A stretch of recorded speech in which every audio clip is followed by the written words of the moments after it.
జమ్మూ కాశ్మీర్లోని పహల్గాం ఉగ్రదాడి తర్వాత భారత్ తీసుకున్న కఠిన నిర్ణయాలతో పాకిస్తాన్ ఉక్కిరిబిక్కిరవుతోంది.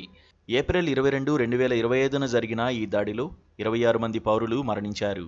దీంతో భారత్ 1960లో రూపొందిన సింధు జలాల ఒప్పందాన్ని రద్దు చేస్తున్నట్లు ఏప్రిల్ 23న ప్రకటించింది.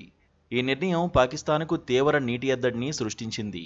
దీంతో ఆ దేశం రోజుకో విధంగా భారత్పై స్పందిస్తోంది.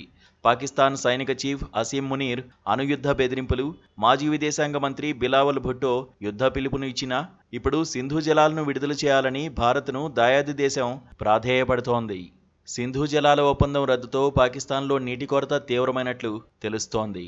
ఇండస్, జీలం, చీనాబ్ నదులపై ఆధారపడిన పాకిస్తాన్ వ్యవసాయ రంగం, సాగునీటి వనరులు తీవ్రంగా దెబ్బతిన్నాయి. ఈ ఒప్పందం రద్దు వల్ల పాకిస్తాన్ ఆర్థిక వ్యవస్థ మరింత సంక్షోభంలోకి జారింది. ఆగస్టు 2025లో ఆర్థిక నిపుణులు పాకిస్తాన్లో నీటి కొరత వల్ల వ్యవసాయ ఉత్పత్తి 20-25% తగ్గవచ్చని, ఇది ఆహార ధరలను మరింత పెంచుతుందని హెచ్చరించారు. దీంతో పాక్ దేశానికి ఏం చేయాలో పాలుపోవడం లేదు. ఓవైపు పాకిస్తాన్ సైనిక చీఫ్ అసీం మునీర్ ఆగస్టు 10న అణుయుద్ధ బెదిరింపులు జారీ చేశారు. దీనిని ఆ దేశ మాజీ విదేశాంగ మంత్రి బిలావల్ భుట్టో ఆగస్టు 11న యుద్ధ పిలుపుతో సమర్థించారు.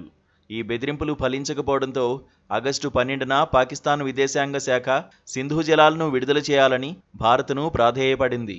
అంతకుముందు ఆగస్టు 8న హేగ్లోని permanent court of arbitration Sindhu జలాల ఒప్పందంపై తీర్పిస్తూ భారత్ పశ్చిమ నదుల నీటిని పాకిస్తాన్కు అడ్డంకి లేకుండా విడుదల చేయాలని, జల విద్యుత్ ప్రాజెక్టుల డిజైన్లు, ఒప్పంద నిబంధనలకు కట్టుబడి ఉండాలని ఆదేశించింది.